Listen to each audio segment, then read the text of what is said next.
प्रिय छात्रों, नमस्कार। आज हम आपको साधारण व्यास से संबंधित एक प्रश्न समझा रहे हैं।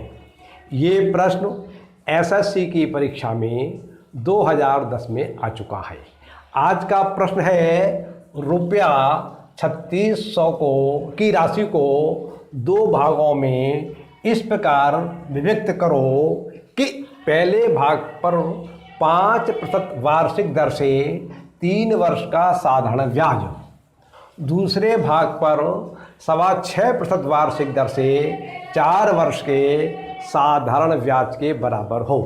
कहने का तात्पर्य यह है कि आपके पास कुल धन 3600 रुपये का है, उसके आप दो भाग करना चाहते हैं। एक भाग पर 5% वार्षिक ब्याज की दर से 3 वर्ष का जो ब्याज मिले वो ब्याज उतना ही हो जितना दूसरे वाले भाग पर 6.25% वार्षिक दर से 4 वर्ष का ब्याज मिलता है। तो देखिए हमने क्या किया, कुल धन जो हमारा 3600 रुपया है, इसमें एक भाग को हमने x मान लिया, x रुपया। तो जब हमारा एक भाग x रुपया हो गया तो दूसरा भाग कितना होगा, 3600 में से आप x घटा दीजिए तो आपको दूसरा भाग मालूम हो जाएगा। अब आप किसी प्रकार से x का मान ज्ञात कर लीजिए। x का मान जो आएगा वो पहला भाग हो जाएगा और 3600 में से x की राशि घटाने के बाद जो उत्तर प्राप्त होगा वह दूसरा भाग हो जाएगा। क्लियर? आप इस प्रश्न को ऐसे भी कर सकते हैं कि आप पहला भाग x रुपये मान लीजिए और दूसरा भाग फिर 22 रुपये मान लीजिए। तो फिर इसमें आपको दो समीकरण बनानी पड़ेंगी। पहली समीकरण बनानी पड़ेगी x + y बराबर 3600, क्योंकि कुल धन 3600 है तो उनका जोड़ 3600 आना चाहिए दोनों भागों का।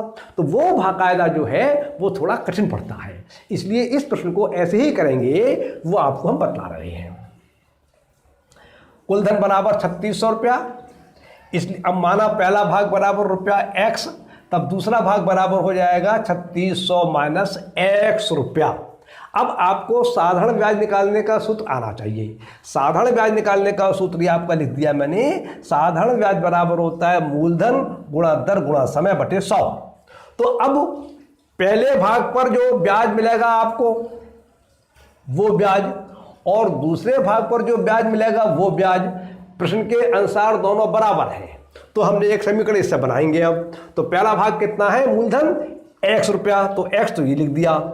इसकी दर कितनी है, 5%, 5 यहाँ पर लिख दें दर की जगह, और समय कितना है 4 वर्ष, 3 वर्ष, तो 3 वर्ष यहाँ पर लिख देंगे। और 100 ये सूत्र के आ गए, ये तो आपको LHS में प्राप्त हो गया, हार में प्राप्त हो गया। अब RHS में मूलधन जो है वो है आपका दूसरा वाला भाग, अर्थात 3600 माइनस x रुपया, और दूसरे भाग के ब्याज की दर कितनी है, 6.25%। 6.25% का मतलब ये हुआ 6 चौक 24 और 25/4। तो ये हमने दर की जगह लिख दिया 25/4, और समय कितना है दूसरा वाला, 4 वर्ष, वो हमने यहाँ पर लिख दिया। क्लियर?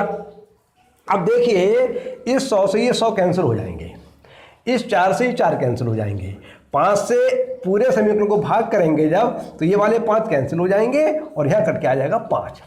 तो इसके बाद आपको लाइन प्राप्त हो जाएगी 3x बराबर 3600 माइनस x की होल से मल्टीप्लाई हो जाएगी 5।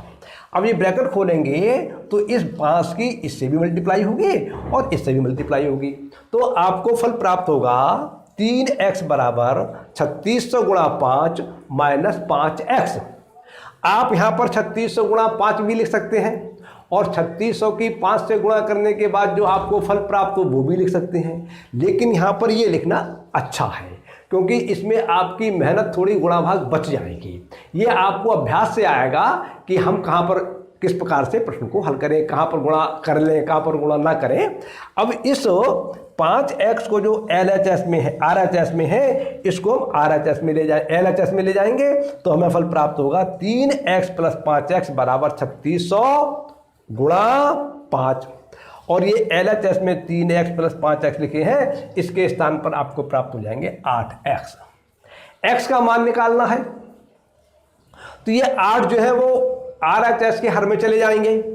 अब क्या किएंगे हम इसको, इसके इससे काट देंगे, इसको जब काटेंगे तो 450 आ जाएंगे। तो x बराबर आपको प्राप्त हो जाएगा 450 गुणा 5। तो 450 की और 5 की हम गुणा करेंगे तो हमें प्राप्त होगा 2250। इस प्रकार से एक भाग आपका निकल आया 2250। तो आप उत्तर में कैसे लिखेंगे?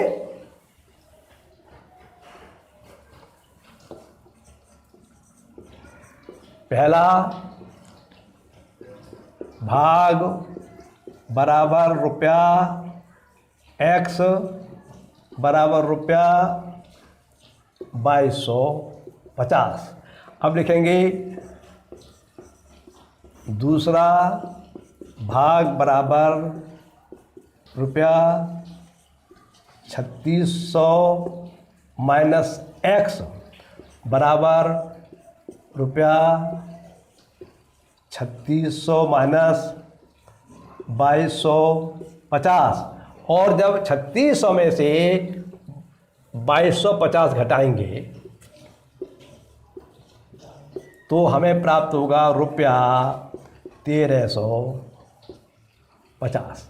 इस प्रकार से एक भाग तो आपका आया 2250 और दूसरा भाग आया आपका 1350। अब आप विकल्प में देखिए तो ये ए विकल्प है, इसमें ये भी आंसर दे रहा है और ये भी आंसर दे रहा है, अर्थात दोनों आंसर दे रहा है जो दो भाग आपके आए। तो आप लिख देंगे लास्ट में ए विकल्प सत्य है उत्तर। इस प्रकार से ये आपका प्रश्न सॉल्व हो जाता है। अगली बार आपको हम कोई नया प्रश्न बतलाएंगे। तब तक के लिए नमस्कार।